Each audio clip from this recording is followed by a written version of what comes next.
नमस्कार फ्रेंड, मैं विवेक चौधरी हार्दिक स्वागत करता हूं अपने चैनल एसएससी का तूफान पर। आज रीजनिंग की जो बैठक व्यवस्था का भाग 3 शुरू हुआ है, इसमें कुछ बैठक व्यवस्था के कुछ बड़े क्वेश्चन आपको करने को मौका मिलेगा। और अगर आसान क्वेश्चन या बेसिक कॉन्सेप्ट उसको समझना है तो उसकी वीडियो भाग 1 और भाग 2 जरूर देखें। ठीक है, चलिए शुरुआत करते हैं पहले क्वेश्चन पर। तो इसमें जो पजल टाइप क्वेश्चन होता है, इसमें 3 या 5 प्रश्न देखने को मिलते हैं और इसमें जो सीटिंग अरेंजमेंट अगर आपने सही सा बिठा दिया तो लगभग आपके प्रश्न जल्दी सही हो जाएंगे। ठीक है, तो बैठाना शुरू करते हैं इन सदस्यों को।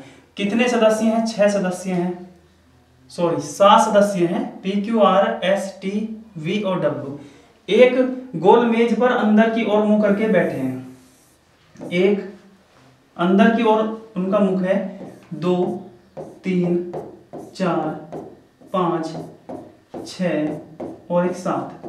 ठीक है, आर वी के बाएं को तीसरा है। आर जो है वी के बाएं को तीसरा है, तो हमेशा दूसरे वाले को पहले कहीं भी बिठा दें। मान लीजिए वी यहां पर बैठा है, आर कहां पर बैठेगा? उसका बायां तीसरा बैठेगा। 1 2 3 आर यहां पर हो गया।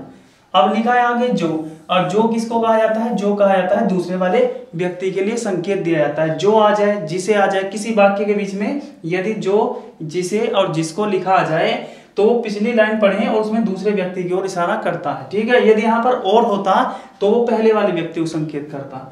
तो वी जो है वो टी के बाएं को दूसरा है। वी किसी का बायां है, मतलब जो दूसरा आदमी बैठेगा उसको दायां बैठेगा। कितना दूसरा बैठेगा? दूसरे नंबर पे। ठीक है, तो यहाँ पर रख देंगे टी। अब देख लीजिए वी जो है वो टी के बायां दूसरा है। आगे पढ़ते हैं। डब्ल्यू पी के दाएं को दूसरा है, तो अभी डब्ल्यू और पी नहीं आए हैं। आगे लाइन पढ़ें। ये फिर जो शब्द आ गया, और जो किसको कहा जा रहा है? पी को कहा जा रहा है। पी जो है वी का पड़ोसी नहीं है, तो पी की 2 कंडीशन आ रही हैं, या तो पी यहां पर होगा या पी यहां पर होगा। ठीक है, फिलहाल दोनों तरफ रख लेते हैं। आगे लिखा गया है कि डब्ल्यू जो है पी के दाएं को दूसरा है। डब्ल्यू जो है पी के दाएं को दूसरा है। मान लीजिए तो P यहां पर अगर होता, ये 2 कंडीशन आई है P की, अगर P यहां रखता तो P के दायां दूसरा W यहां होना चाहिए, अर्थात यहां पर P नहीं है, तो इसको हम रफ कर देते हैं। ठीक है, तो P हमारा यहीं पे सही रहेगा। अब जो W जो है वो P के दाएं को दूसरा है, तो इसका स्थान हमें मिल गया कि W यहां पर बैठेगा। आगे लिखा गया है S W का पड़ोसी नहीं होना चाहिए। चलिए S W के आसपास नहीं होना चाहिए, तो S के इसलिए स्पेस बच गया, और जो एक खाली स्थान बचा है उसमें हम उसको पढ़ लेंगे कौन सा व्यक्ति उसमें बचा है बैठने से। पी क्यू, क्यू रह गया था तो क्यू यहां पर बैठ गया। पहला क्वेश्चन है इस पर आधारित। आर के दाएं दूसरा कौन है? चलिए आर का दायां दूसरा देखते हैं। दायां पहला, दायां दूसरा, तो इसका आंसर हुआ क्यू। आर के दायां दूसरा है क्यू। पी के बाएं तीसरा कौन है? पी का बायां तीसरा कौन है? पी का बायां पहला, बायां दूसरा, बायां तीसरा, तो पी के बायां तीसरा है वी। क्यू के दाएं को तीसरा कौन है? क्यू का दायां तीसरा 1 2 3, तो इसका है टी। अब लास्ट सवाल है इसमें, किस जोड़े में पहला व्यक्ति दूसरे के एकदम दाएं है? तो हम चारों विकल्पों को पढ़ेंगे। इसमें क्या है? पी और टी, एक पहला व्यक्ति एक दूसरा व्यक्ति। ठीक है, तो पहला व्यक्ति दूसरे के एकदम दाएं होना चाहिए, अर्थात पी जो है टी के दाएं है। चेक करो, पी जो है टी के दाएं है, बिल्कुल राइट, ये इसका आंसर हुआ। नेक्स्ट पढ़ते हैं। पी जो है क्यू के दाएं है क्या? नहीं, वो तो दूर दूर है दोनों, तो ये नहीं होगा। डब्ल्यू टी का दायां है क्या? टी का दायां कौन है? पी है, तो ये भी नहीं होगा। और पी डब्ल्यू का दायां है क्या? ये भी नहीं है, दोनों का बीच में डिफरेंट है। ठीक है, ये भी नहीं होगा, इसलिए इसका आंसर ये हुआ। आई होप आपको सवाल समझ में आया होगा। चलिए बढ़ते हैं नए क्वेश्चन की ओर। चलिए अगला प्रश्न देखते हैं क्या है। वी यू और टी केंद्र की ओर मुख करके बैठे हैं व्रत में। ए बी और सी भी इसी व्रत में बैठे हैं, तो कुल कितने सदस्य हो गए? 6 सदस्य हो गए, तो उसमें हम 6 लाइन उसको टिक कर देंगे व्रत में। ठीक है, 1 2 3 4 5 6।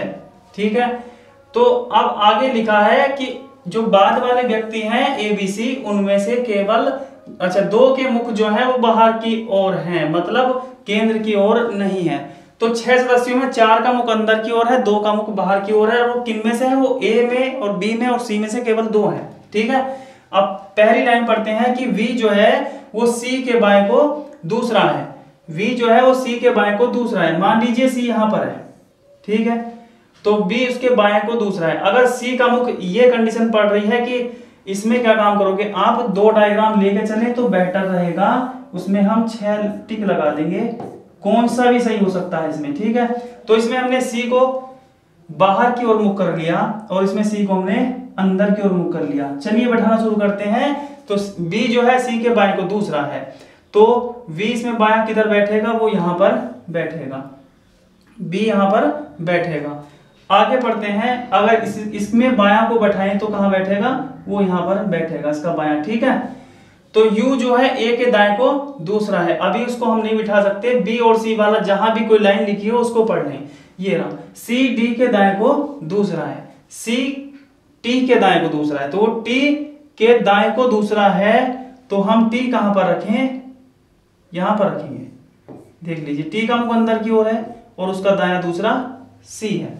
इसमें T कहां रखा जाएगा, इसमें T यहां पर रखना। देख लीजिए ये विकल्प हो गया हमारा गलत, अब इस पे हम नहीं सोल्व करेंगे, अब हम इसी पर सोल्व करेंगे, पहले वाले पर। दो आकृति लेके चलोगे साथ में तो एक कहीं ना कहीं शुरू में गड़बड़ हो जाएगी और जो सही चलेगी वही आपकी सही है, ठीक है। तो अब दो लाइन हमने कर चुके हैं, एक तो ये वाली और एक ये वाली। आगे पढ़ते हैं क्या लिखा है। कौन सदस्य बैठ चुका है, टी बैठ गया, वी बैठ गया और सी बैठ गया। तो ये लाइन पढ़ लेंगे हम, बी टी के बाएं को तीसरा है। अब टी का मुख तो अंदर की ओर है, ऊपर लिखा हुआ है, ठीक है। तो टी का बायां तीसरा, 1 2 3 यहां पर हो गया बी।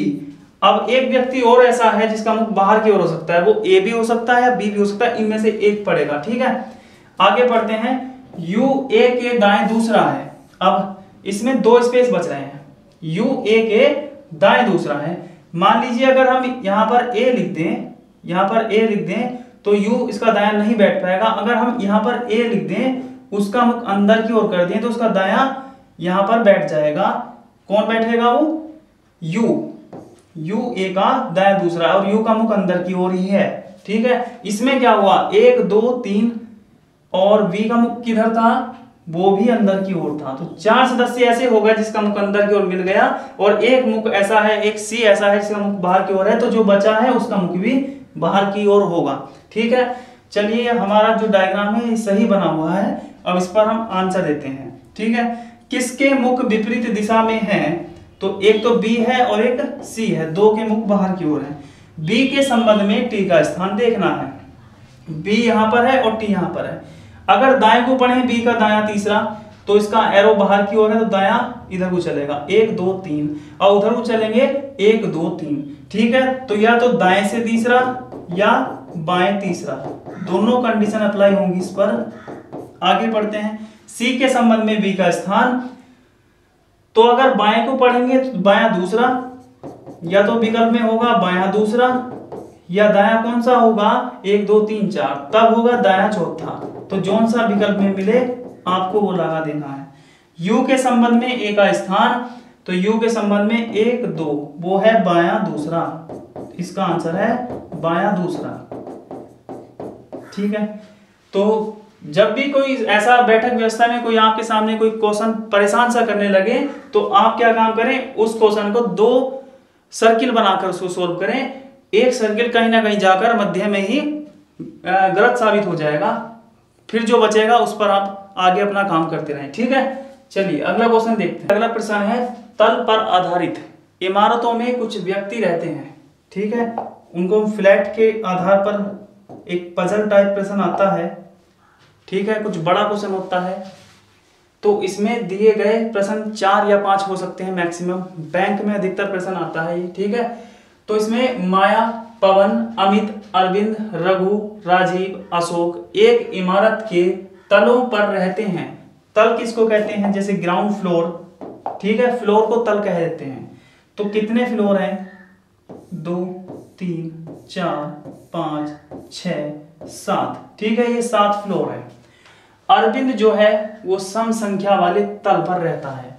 तो पहला तल कौन सा है, वो निचला है, सेकंड, थर्ड, फोर्थ, 5 6 7, ठीक है, ये 7 फ्लोर हैं इसके, जिनको तल कहते हैं हिंदी में। तो अरविंद जो है वो सम संख्या वाले तल पर रहता है। तो आप इसमें कौन से तल पर उसको रखना चाहेंगे, या तो 2 पर रखें, या 4 पर रखें, या 6 पर रखें, ठीक है। तो किसी एक में तो आपको मानना पड़ेगा। तो हम निचले से इसको स्टार्ट कर देते हैं। तो यहां पर हमने अरविंद लिख दिया, कि मान लीजिए अरविंद हमें 2 पे रखना है, ठीक है। तो ये लाइन हमारी इस विधि में लिख चुके हैं हम। आगे देखते हैं, पवन जो है राजीव से 3 तल ऊपर रहता है। इस लाइन को हम छोड़ देंगे क्योंकि पवन और राजीव में से भी कोई भी नहीं बैठा। या तो अरविंद कहीं लिखा होगा तो उसको पढ़ लेंगे, जैसे कि लिखा राजीव जो है अरविंद के नीचे तल पर नहीं रहता, तो राजीव जो है वो नीचे नहीं जाना चाहिए, ठीक है। तो इसमें पढ़ेंगे अगली लाइन, पवन राजीव से 3 तल ऊपर रहता है। तो 3 तल ऊपर रहने का मतलब क्या है, पवन को हम कहां मान सकते हैं, पवन जो है राजीव से 3 तल ऊपर रहता है। मान लीजिए राजीव यहाँ पर है तो 3 तल यहाँ पर आएगा, और यहाँ पर है तो यहाँ पर आएगा, है ना। तो पवन को हम थोड़ी देर के लिए ऊपर ही मान लेते हैं, पवन, ठीक है। वो किसके, राजीव से 3 तल ऊपर रहता है, तो राजीव कहां पर होना चाहिए, इनके बीच में 3 जगह होनी चाहिए, ठीक है। तो राजीव को लिख देंगे यहां पर। और यदि ये प्रश्न भी परेशान करता है तो आप दूसरी आकृति बनाकर भी इसको सोल्व कर सकते हैं। एक साथ 2 आकृति लेकर चलोगे तो कोई ना कोई सी सही हो जाएगी, ठीक है। आगे क्या लिखा है, ये चलो हमने मान लिया, ये दोनों लाइन अभी तक हमने मान ली है, जिस पर अभी सही नहीं बन सकता। आगे क्या है, माया व राजीव के बीच में एक व्यक्ति रहता है। तो माया कहा कि माया की 2 कंडीशन बन रही है, या तो माया यहां पर है और या तो माया यहां पर है, क्योंकि इन दोनों के बीच में एक व्यक्ति है, ऐसे गिन लो या इसको ऐसे गिन लो। अशोक जो है विषम संख्या वाले तल पर रहता है, ठीक है। अशोक जो है विषम वाले तल पर रहता है।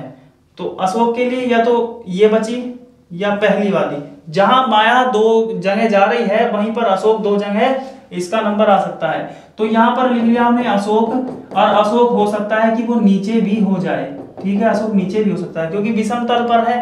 आगे लिखा है राजीव अरविंद के नीचे तल पर नहीं रहता, ठीक है। राजीव जो है अरविंद के नीचे तल पर नहीं रहता, सही बात है, राजीव ऊपर ही है, ठीक है। ये लाइन तो हमारी बिल्कुल सही होती है। अमित जो है अशोक के तुरंत ऊपर रहता है। अब मान लीजिए अशोक हमने नीचे मान लिया, उसको माया ना माने हम, तो अशोक से ऊपर नहीं बैठ सकता अमित, ठीक है। तो अशोक की ये लाइन सही रहेगी, और अमित कहां जाएगा, इसके ठीक ऊपर। तो माया भी नहीं रही, अब माया कहां पहुंच गई, वो नीचे पहुंच गई है। माया, अरविंद, राजीव, एक स्पेस बचा रह गया है, तो जिसका नाम है उसमें से पढ़ लेंगे।